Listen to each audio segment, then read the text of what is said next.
always believe that a key to a successful design is a powerful inspiration. The way we get our inspiration is kind of unique. It's not from the trend, red carpet, or the runway.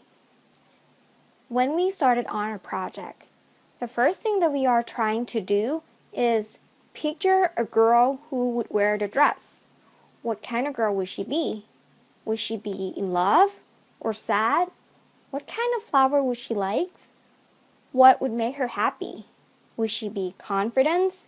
Would she be shy? And think really hard of what she would want it to wear. This is why our designs are so unique, because in every dress we put out, there is a story in it. Your story.